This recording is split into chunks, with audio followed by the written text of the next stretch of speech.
Good morning. How are we doing this morning? Family room, I hope you're doing well down there.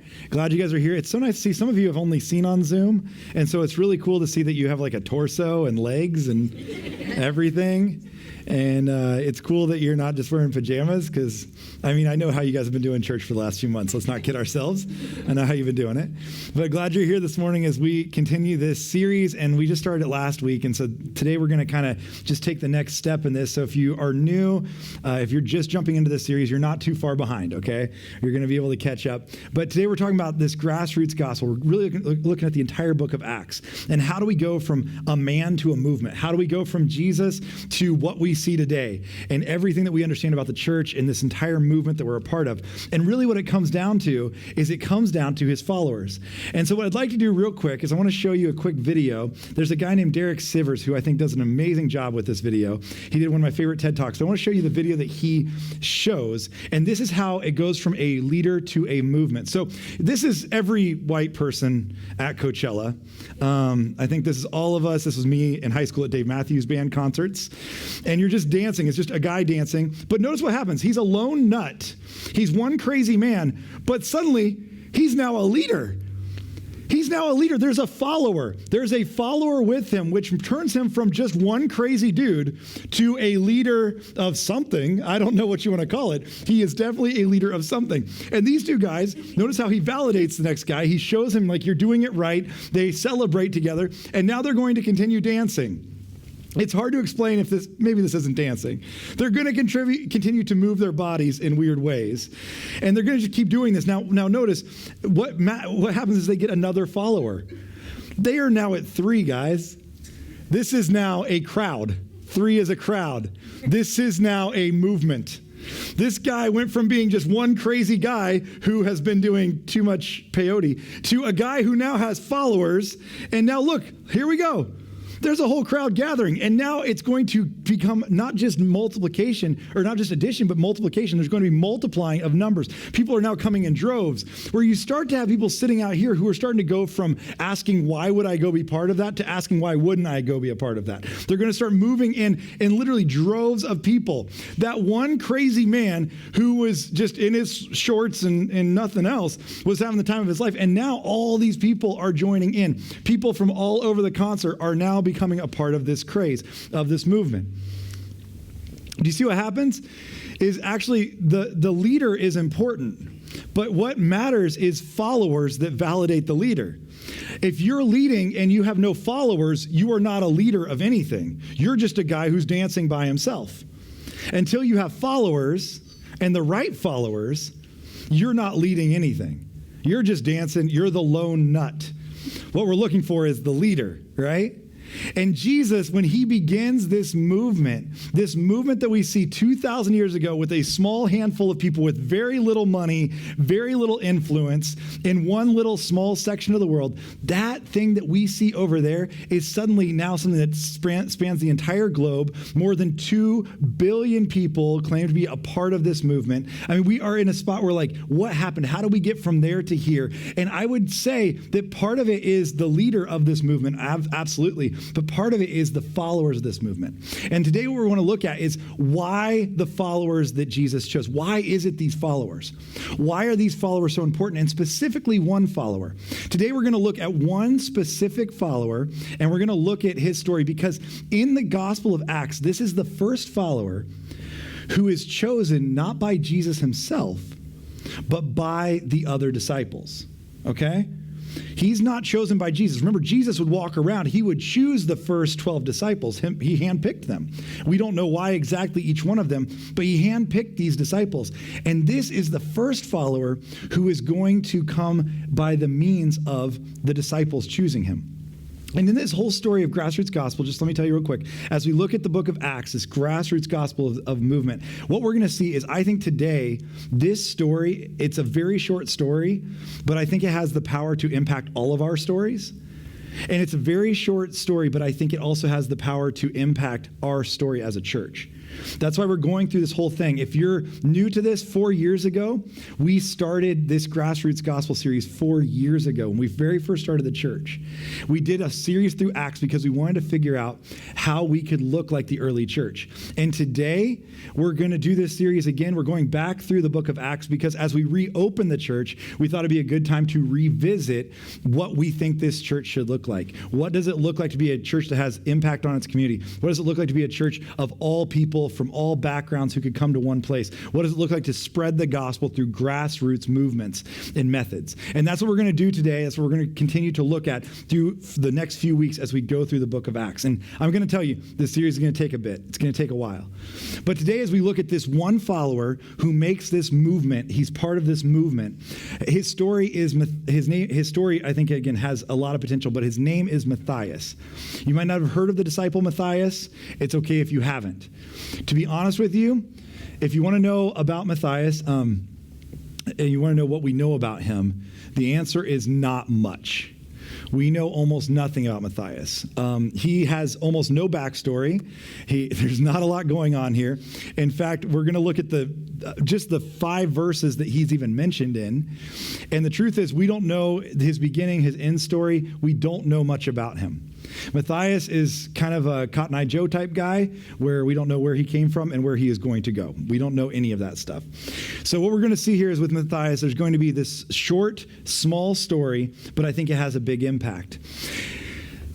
Let me give you what we do know. Let me, I guess, start with what we do know. Again, there's so little that if he had like a Netflix documentary, if they made a documentary about Matthias, it would just be like a commercial length. It would be like the trailer of a Netflix documentary. Do you guys have the Netflix problem where if you turn on Netflix, it'll be like, here's a show. And then you'll be like, oh, I don't really want to know about that show. But then it's like, no, don't worry. We'll play the whole trailer for you. And it just plays it no matter if you want him to or not. I don't really appreciate this feature. Matthias' story would just be the trailer. We wouldn't get more than that. That would be the whole film, would just be that trailer. That's how long it is. There's not much to it. There is a belief that Matthias became a disciple, followed Jesus, and in the 14th century, we see at least one writer who says that he went to become a disciple and a church planter in what is now Georgia, not like Atlanta, Georgia, but like overseas. He went to that area. Some would say that. There was one guy who said that. His name was Nikephilos, and he said that that's where he went, was to Georgia. Now, I don't know if we don't know that for sure. There's also some other gospels that tell us a much flashier story about Matthias, and they come from what's called the Gnostic Gospels. If you're not familiar with the Gnostic Gospels, they are what would have been called the fake news of the day. They were gospels written about some of the disciples, or even sometimes they would say by the disciples, that usually were not accurate. They were very like exaggerated stories, hyperbole all over the place. They're really fun to read, though. If you ever get bored and you want to read one, I mean, they're an exciting ride. Think more like, don't think so much stories of the disciples. Think more like stories like Deadpool. Like, it's like just hilarious. It's over the top. It's these crazy stories where they're like Marvel Avengers type characters. But in that story, let me tell you what Matthias was supposedly doing. Okay, this is just supposedly this is what his story was. There's a gospel called the Acts of Andrew and Matthias. And if it sounds like a comic book, it is kind of a comic book.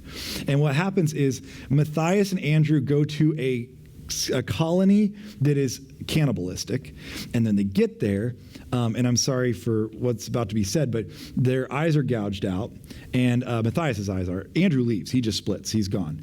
Matthias stays there, cannot see, but Jesus gives him new sight, and he can see not through his eyes, but through something else.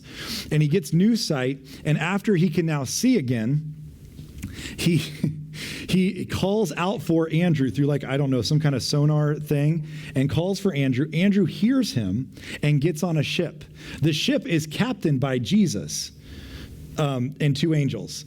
And as Jesus is captaining the ship, Jesus starts to tell Andrew about how Jesus built the Sphinx and brought it to life at one point. It was a living creature. And then he put it back in its place. This is all happening while Andrew's on the boat with Jesus. Jesus tells him this big story about the Sphinx and how they had this whole thing. And I imagine Jesus is like a Jack Sparrow at this point, captaining the ship. They get to the city where the cannibals are to rescue Matthias. When they go in to get Matthias, Andrew goes in under an invisibility cloak. He is invisible to everybody. He goes through the entire city under an invisibility cloak. He gets to Matthias. When he gets to Matthias, he then decides to bring Matthias' sight fully back. He brings Matthias out to the city courts where he fights, no joke, like a fist fight with Satan himself. They have a fist fight in front of everybody. Andrew wins. Then Andrew turns their statues into living creatures that start spewing poison on everybody. Everybody dies. Then Andrew resurrects them all so they can start a church together. It's shocking it didn't make it into the Bible, guys, but it's pretty good, right? It's pretty good. And so that's the Acts of Andrew and Matthias. It is a big, flashy story. What we believe is that Matthias was actually not flashy. What we do know about Matthias is that there was not a lot of flash to his story. It didn't have all these big dramatic moments. It didn't have all these big days of like one big day where Matthias did something amazing. What we know about Matthias is not that he had a flashy life, but we know he had a faithful life. We know that he was faithful. And I would say in our culture today, in our world today, that trait is much harder to find. Flash is not hard to find. It's not hard to find people who can do one amazing thing at one moment or on one day. It's not hard to find flash. It is hard to find faithfulness. I mean, in our current culture, in our cancel culture, what happens? When things stop going like easy and they start going to a difficult place, we just leave, right? We just walk out. When things start going from my will to your will, then I'm out. I just leave. I walk out. When things go from being the way I want them to be to the way that somebody else wants them to be, I just leave. I just walk out. That's what we do. We don't live in a faithful society. We live in one where we cancel things as quickly as we can and move on to the next, right? This is getting less and less. It's getting something that I think we're almost in a pandemic of this problem of the faithfulness that we lack. We don't have loyalty to one another. We don't have loyalty to things that matter. We don't have loyalty to causes or to our convictions. As soon as something changes, as soon as something shifts under our feet, we just walk out. We're done. And what we see of Matthias is that he is faithful, not just in 1 minute or in one moment. He is faithful over an entire lifetime of day after day, moment after moment. And I think we can all learn from his story here, okay? So we're going to be in Acts chapter 1. If you have a Bible or a phone or whatever, you're welcome to turn to that. Acts chapter 1. We're going to start in verse 12, and we're going to finish out this chapter today as we look at the story of Matthias. Again, Matthias only shows up in a couple verses, just a warning, and that's all we get. So it says this in chapter 1, verse 12, it says, "Then the apostles returned to Jerusalem from the hill called the Mount of Olives, a Sabbath day walk from the city." Remember that they are coming from just seeing Jesus being ascended into heaven. Jesus just said, you're going to bring the kingdom of heaven to earth. That's your job. You're going to do it in Jerusalem, Judea, Samaria, to the ends of the earth. That's what I want you to do. And he's just given them this great commission that this is what you're going to do. And so they go to the first place Jesus mentioned. He said, Jerusalem, Judea, Samaria, the ends of the earth. So they go to Jerusalem. And they go there, and it says it's a Sabbath day walk. If you don't know the laws, that there were different amounts of walking you could do for different days. The Sabbath, you could only walk a certain amount of steps because otherwise you were no longer resting. And so there was a mandatory amount of steps you could take. That was about a kilometer. It's like a little over half a mile. And that's how far they could walk. So they walk to this place. They go to the city in Jerusalem. And it says when they arrived, they went upstairs to the room where they were staying. Now, some people would say this is the upper room, by the way, where Jesus had the Last Supper with the disciples, that they're back in that upper room. And notice what it says here, okay? This is the lineup. They're about to give us the lineup of the team here. It says, and when they were there, present in the room, there were Peter and John and James. Those are Jesus' like three closest guys. Peter, James, and John were like Jesus' closest disciples. But then it says, and Andrew. So if you're counting, we're down at 4, Andrew. And then it says, after him, Philip and Thomas, there's Bartholomew, Matthew, James, son of Alphaeus, and Simon the Zealot, and Judas, the son of James. Now, this is not Judas Iscariot, who's the one who betrayed Jesus. This is Judas, who we would call Jude or Thaddeus, is what he's called in other Gospels. This is a different guy. But notice that if you count how many guys we just went through, there were 11. Remember how Jesus had 12 disciples?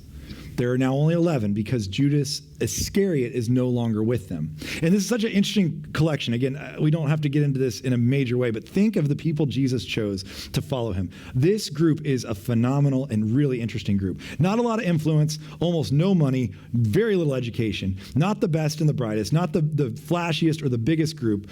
These guys that he got together were actually, in many ways, would have actually been the rejects of the society, just so you know. They were guys that were not good enough to go to higher education. And so like there was a school that they could have gone to. When Jesus finds them, most of them are fishing. They were not considered the best and the brightest. They were not the guys that were going to have the biggest careers. And Jesus went to those guys, chose those guys, said, you're going to bring the kingdom of heaven to earth. He chooses them. Then he chooses guys like Matthew. Matthew would have been on one side a very liberal voice, if you want to talk in our terms today. He worked for Rome. He actually was a tax collector for Rome. But then on the other side, he brought in a guy named Simon the Zealot. Simon the Zealot, who's in this group, would have been the most conservative guy. In fact, he was killing people who worked for Rome. What we know about Simon the Zealot is he was what's called a cloak man or a dagger man. And what they would do is they would carry a dagger in their cloak. And whenever they could see a Roman official who was not looking, they would go to that soldier, slit their throat, and go back into the shadows. They would do this constantly. This is what Simon the Zealot was. These guys are fully on the other side of the argument. They hate Rome. They don't like Rome. Then you have Matthew, who worked for Rome. I mean, it's fascinating, the group that Jesus puts together. And these are his guys. But there's only 11 of them. We need a 12th. It's like an Ocean's 11 moment, right? Where it's like, we need one more. You want one more? We'll get one more. They need one more. They got to have one more.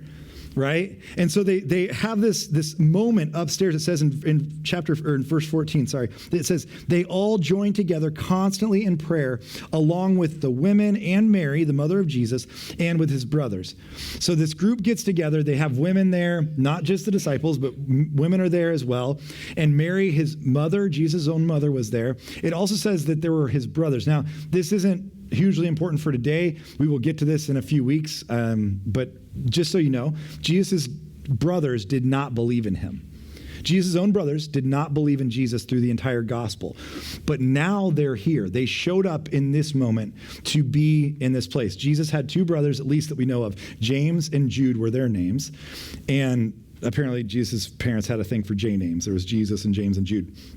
And they didn't believe in Jesus when Jesus was originally preaching and doing his teaching on earth, which is interesting. I mean, I would imagine if you had your older brother saying he was the Messiah, you'd be like, you gave me swirlies, bro. Like, that's not the Messiah. But he was teaching, doing all these things. These guys did not believe him. But now, after the resurrection, is the first time we see them starting to join in this stuff. And we will see them play a much bigger part in like 15 chapters. But just hold on to that. Just hold on to it now. Okay? It says, in those days, Peter stood up among the believers, a group numbering about 120. So all the believers are together, 120, not a huge group, not a big group. If you're talking about changing the entire world, 120 believers are in the room. And he said, brothers and sisters, the scripture had to be fulfilled in which the Holy Spirit spoke long ago through David concerning Judas, who served as a guide for those who arrested Jesus. Now, he's talking about a psalm that he's about to quote. David wrote the Psalms. He's saying David wrote this about Judas. And so he's going to quote song lyrics saying this is about Judas, okay? And so it says, he was one of our number and shared in our ministry, talking about Judas. That's who he was. And then it says, in verse 18, and I'm sorry, family room, for what's about to happen. It says, with the payment he received for his wickedness, Judas bought a field. There he fell headlong. His body burst open, and all his intestines spilled out. Which is nice. Welcome back to church, guys. And it says, everyone in Jerusalem heard about this, so they called that field in their language Akeldama, which is field of blood. So remember that Judas had betrayed Jesus.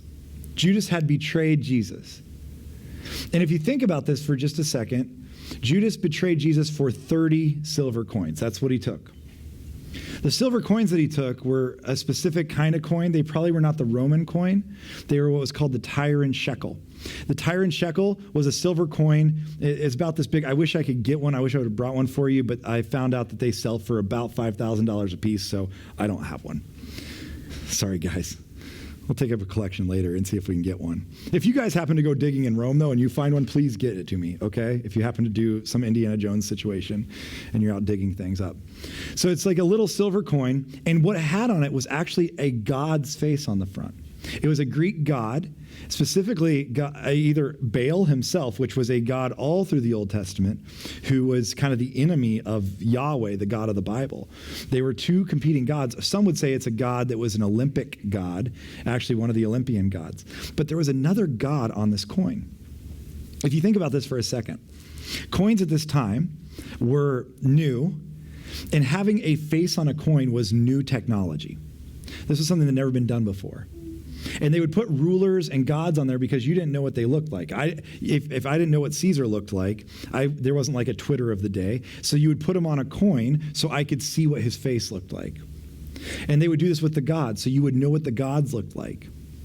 And in the same way, that's what happened with statues. As you made a statue to gods, you would do the same thing, right? You would make an image of the god that was invisible. And so many people at this time would argue that this coin is what we would call a graven image. Do you guys remember graven images, that phrase? It comes out of Exodus. In the Ten Commandments, God says, you shall not worship graven images. This money is not just money. This money is a graven image. They're worshiping another god. Judas is literally worshiping another god over Jesus. Right? I mean, literally. He chose 30 graven images for one Jesus. And I would say every single one of us struggle with the same thing. We are faithful to God until something else comes up, until something better comes along. Right? I mean, we'll follow, we're faithful to God until that relationship comes up, and then we're like, hey, no, I really want to be with this person or do these things with this person. Suddenly we're like, no, I was faithful with God until this happened, and now something better has come along, and I will worship this over God. Maybe it's a position, it's something in your job or some kind of power that you could have, and you say, I would worship God, but now I've got this and I've got things figured out. Let me handle it from here. I will worship God until I get this. Or for some of us, it is literally exactly what it was for Judas, and the graven image that we were worshiping is that we would be faithful to God until there's 30 silver coins. And this money becomes the thing we worship instead. You're going to worship something. That's just the way we're wired. It's just the question of what. What is it that you're worshiping? And are you staying faithful to this God, or did something else come along? And Judas had chosen. Judas chose the money over Jesus. Judas made a very clear choice to take a graven image, something else, and he put it in front of God. We know that. There's no doubt about it. So I would guess if you were writing the job description now and saying, we've got a 12th person, we got to fill in this job. My guess is, if you're like me, is you would be looking for somebody who's the exact opposite, right? You'd probably go all the way to the other side of the pendulum, and I would think you'd be looking for the most faithful person you could possibly find, right? You'd be like, this guy betrayed Jesus. In fact, his name, Judas, is still synonymous with somebody who betrays somebody. You would say, I don't want that. I want somebody who's the opposite. I want somebody who's on the other side. I want somebody who is fully devoted and faithful. More than anything else, number one job description is I want them to be faithful. And that's what Peter says. Peter says, quickly, he says in the Psalms, he quotes a Psalm, "For, said Peter, it is written in the book of Psalms, may his place be deserted, let there be no one to dwell in it." That's Psalm 69. Then he says, and may another take his place of leadership, Psalm 109. But then he says, here's his qualification. This is his job description. Therefore, it is necessary to choose one of the men who have been with us the whole time the Lord Jesus was among us. They want somebody who's been there the whole time. Since day one. In fact, he even says, beginning from John's baptism, so like when Jesus was baptized by John in the Jordan, he says, all the way to this time when Jesus was taken up from us. From one of these, we must choose a witness who was a witness of his resurrection. So they need somebody who has been with Jesus. They want somebody who's been there since the very beginning. They want somebody who has been there every single day. And while that might sound really cool, think about this from Matthias' point of view just for a second. That means that Matthias has been there since the beginning. He's been there every single day. Moment by moment, he has been faithful. Day after day, he has been faithful. Now, I grew up in a conservative Christian family. My dad was a pastor. He worked at a church that we went to, and he was the pastor of the church. And then the church had a school attached to it that was a Christian school. I went to that school. And he was the president of the school as well as the pastor of the church. And so I went to this Christian school called Warner Christian Academy. And we would go and wear our uniforms, and we were good Christian people, and we would never have this hair. I mean, come on. Jesus wouldn't have hair like this. Sorry, I haven't had a chance. It's just, and I got to make a decision soon if we're just going with it or if this thing's getting cut off. I don't know. But anyways, I would never had this haircut. You weren't allowed to have this haircut. That was against the rules. It was a very strict private school. And so while I was growing up in this church, I mean, we were strict, guys. Like, I mean, let's just say we were a household who would not have watched the Smurfs. I mean, we didn't want to go to the bad place, you know? And so we didn't watch the Smurfs. There was like no like Harry Potter later on in my life because that's, you know, terrible stuff. We could watch like The Wizard of Oz. I think that was fine, but you know, no Harry Potter. And so we had like all these weird rules, and you know, everything in our house had Bible verses on it. There was no wall art that didn't have something that was Bible verses. We could listen to some secular artists like Amy Grant. She sang songs about loving not just God, but men. It was scandalous. Yeah, I remember listening to Baby Baby and being like, are we allowed to listen to this? Who spiked this Christian album? And so we would listen to these, you know, these Christian things. We would read the Christian books. We would watch the Christian shows. Everything was very conservative Christian. And my dad, again, was the president of the school. He was the pastor of the church. And so when I was going to school, if I got in trouble at school, first of all, my dad knew about it. And I didn't just go to the office, like to go see the principal. I would be sent to his office and he would deal with me, which was much worse than the principal dealing with me.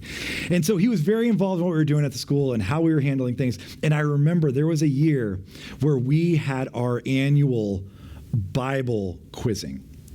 Now, this is an important thing. If you've never been to a Christian school or a Christian organization, Bible quizzing is very important.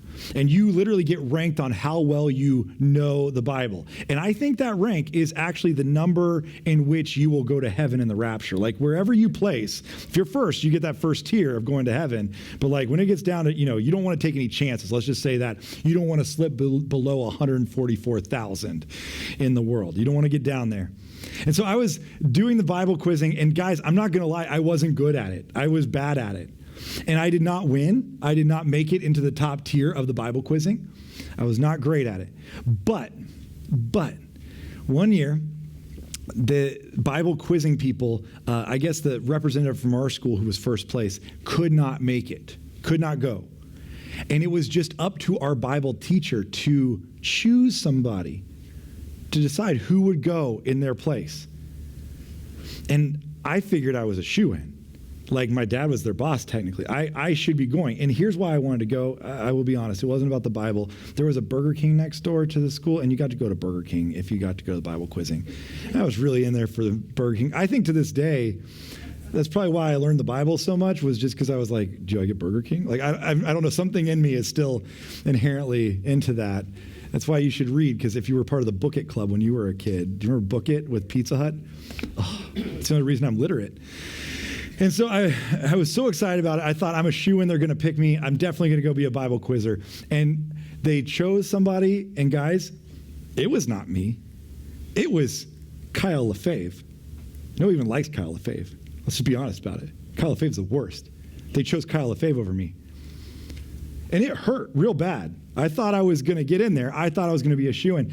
Now, I don't know if you've ever had this happen, where you've been picked last for something or picked least for something, or you're not the first one picked. I don't know if you had this happen. But it doesn't feel great. And can you imagine, think about this from Matthias' point of view. He's been there since day one. And he's watched Jesus pick not just first choice and second choice, he's watched Jesus pick 12 guys ahead of him. He's 13th. For many of us, this is the moment when things are not going our way and our faith starts to weaken, it starts to wane, and we just eventually walk away. When things don't go the way we want them to, right? When we're not having everything go up and to the right, when things start to get difficult, when things are not the way we wanted them to work out, that's where our faith starts to weaken, it starts to wane, it starts to be something where we just say, I'm just going to walk away from it. I'm done.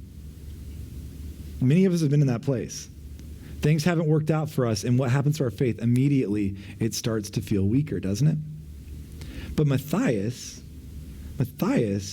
isn't like us, because Matthias is still in the room. He still shows up. And what we see is their qualification is you had to be there since day one all the way through to today. And Matthias is one of the few that are. It actually says in verse 23, so they nominated 2 men, just 2 men.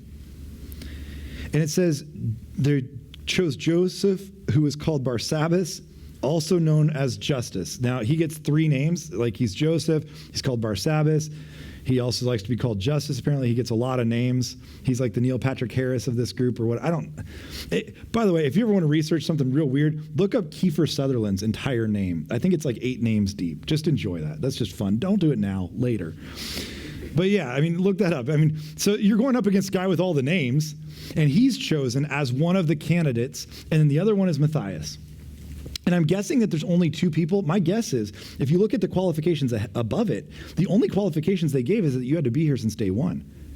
Maybe these are the only 2 guys who have actually been there since day one in the entire room. And they've been looked over and picked over, and now they're still there. They're still showing up.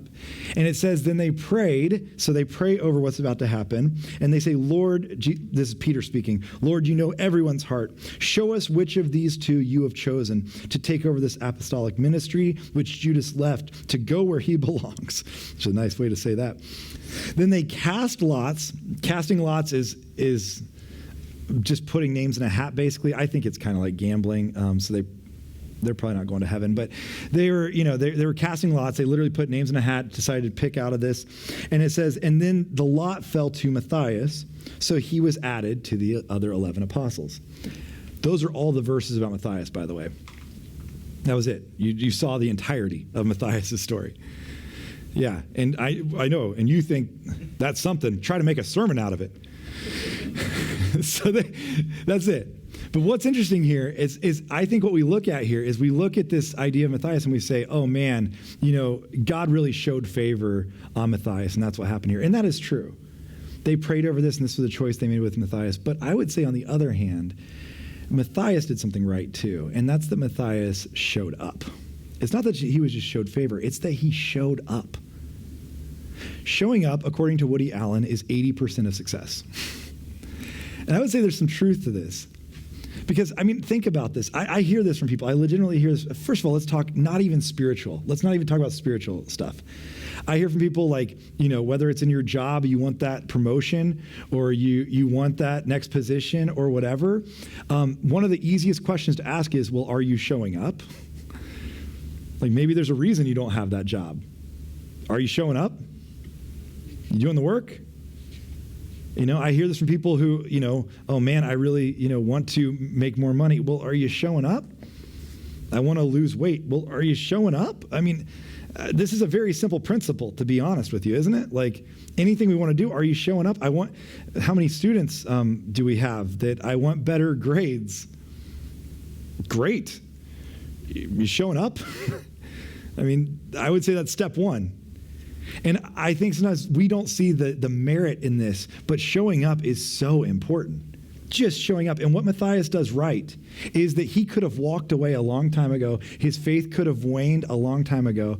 He could have left things a long time ago and just walked away from all of it. But no, he continues to show up.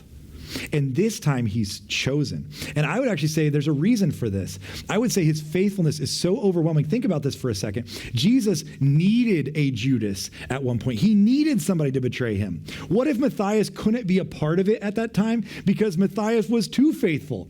What if Jesus knew if I chose this guy who's so faithful, he'll never betray me, and I need somebody to betray me? So he actually shuns Matthias for up to 12 other people because he needs somebody who will actually let him down, and Matthias is too faithful.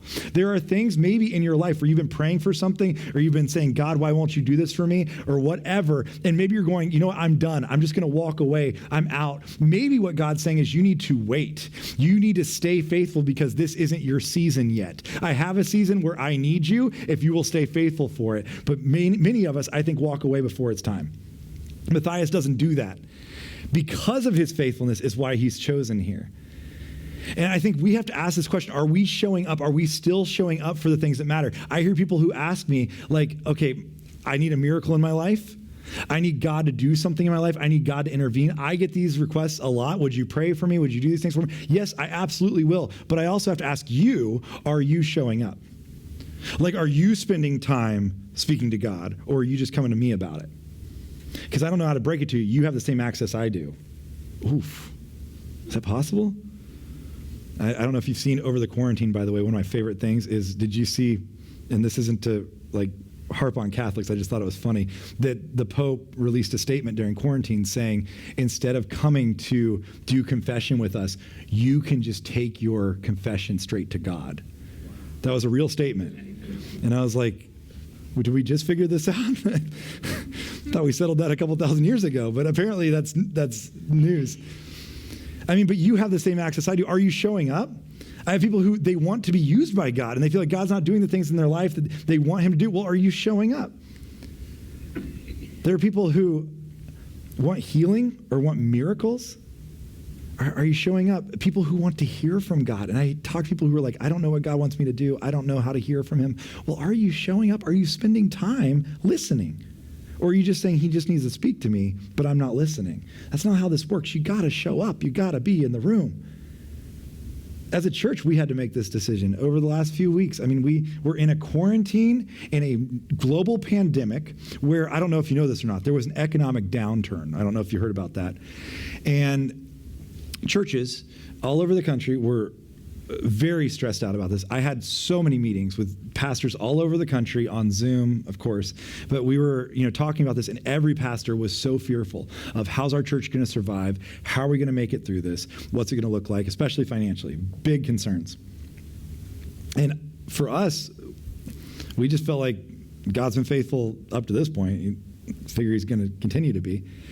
And so we had to make a call. And it was around our give back offering. On Easter this year, we said every year we've done a give back offering where we give away our entire offering to something. And usually we do it the first week of February, but it was kind of a weird time. And so we actually said, what if we did our Easter offering as an offering we give completely away? Just so you know, if you've never been around church, Easter is the largest offering of the year for churches. And we said, what if we gave that one away instead? What if we gave away our Easter offering? We met with our leadership, and we had to ask ourselves, we know the mission that God's called us to. Are we going to show up for our community? Are we going to be people who show up?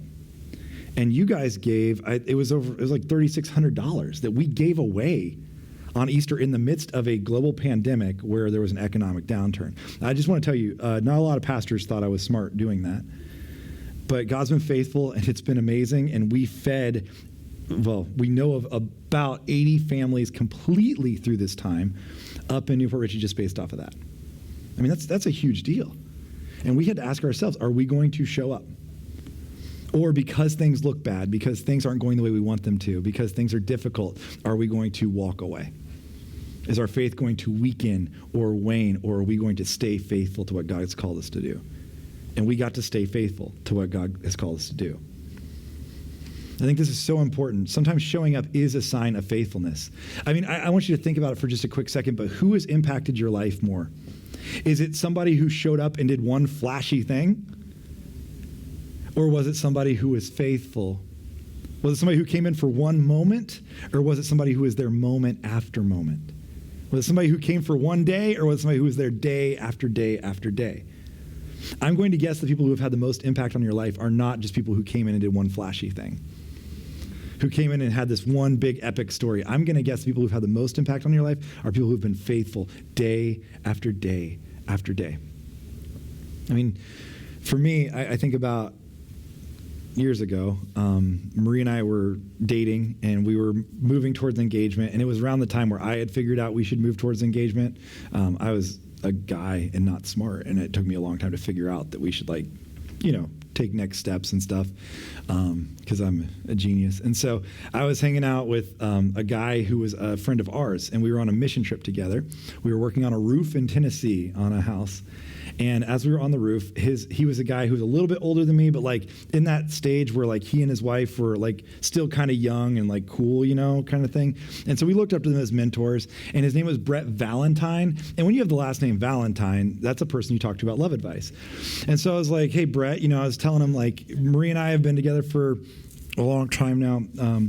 And Marie knew exactly how long it was. I couldn't even remember. It was a long time. And I was like, I think we're going to get engaged. I think we're going to, I think that's the next step for us. And I think that's where we should go. And I was kind of asking him, what do you think about that? And he said, first he was like, absolutely. He'd been watching us as a couple for years. And he was like, yeah, absolutely. I think that's a wise decision, Kevin. And he said, first of all, he said, Marie's great. He goes, she seems really low maintenance. And I was like, oh, you don't even know, Brett. You don't know what I deal with, how hard things are.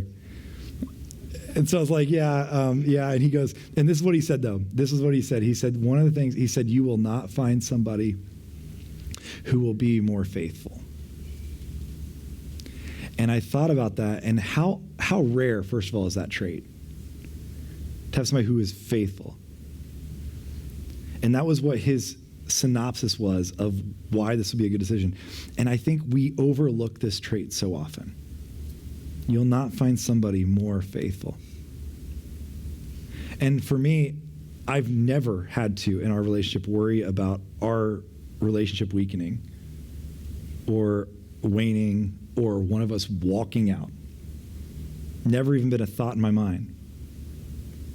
And I think for many of us, this is why these people that are faithful have such a dramatic impact on our lives. It's not one moment. It is a long-term success in your life that people will be around, and they will care about you, and they will be there for you. And having somebody who is faithful is so much more important than having somebody who's flashy. And when Jesus chooses his disciples, I don't think he chooses those who have a lot of flash. I think he chooses those who have a lot of faith, and those who will stay faithful with him through all the things we're about to see. This entire next story of the Grassroots Gospel, as we go through Acts, things are going to get difficult. They are not going to go their way. It's not going to be easy. It's not going to be even a lot of fun at times. But what we're going to see is that these guys remain faithful, and I think that's what Jesus is looking for. Why? Because that long-term, moment by moment, day after day, is how the world is changed. It's not in big flashy moments. It's not in just really quick movements. It's in long-term grassroots efforts of day after day, moment after moment faithfulness. And so today you might be in a spot where you are frustrated. You might be in a spot where you are like, I'm done, or I want to walk away from this. My faith is waning. It's weakening, especially in the midst of a pandemic. All the craziness that's been going on. There might be things in your life where I'm just out. I'm done. I would say that maybe if you can remain faithful, this might be the season that Jesus actually needs to use you most. This might be the season that Jesus has been preparing you for a long time. If you can remain faithful, maybe you're the Matthias of this moment. And for all of us that might be feeling like, we're ready to just walk out, I would say maybe it's just time to actually show up, to just keep showing up, to not give up on that, because that's how the world is changed. That's how the gospel is spread. That's how a kingdom is built. And maybe this is your season, maybe this is my season to see the kingdom of heaven come to earth because of our faithfulness. So whatever you're going through, it's not a fun thing to just say, hang in there. But I do believe that this is a time where our faithfulness will be rewarded. It will be rewarded as we walk through this time together, both individually and collectively as a church. So if you would, let's stand together and let's pray. I want to pray for you for this week as you go into it. For those of you that are weary right now, for those of you that feel weak right now, for those of you that feel like you're ready to walk away from things, I get it. I want to pray specifically for you that God would give you the ability to remain faithful in this season so that we can fulfill his mission for us. So let's pray together. Jesus, I thank you for this time. I thank you for this space. I thank you that we can even get together and just see each other face to face. I pray that you would just be with us this week as we go into a world that is hurting, as we go to a world that is broken, as we go to a world that needs your kingdom of heaven to come to this earth. And today, God, as we go into this world, would you make us people who are faithful more than anything else?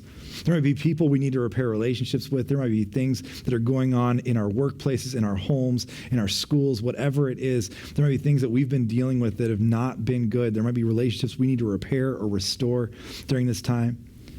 There might be people that need us to just show up, not just in flashy moments, but in day after day interactions. I pray that we would have the perseverance to do that. I pray that you would give us the ability to just keep showing up day after day after day.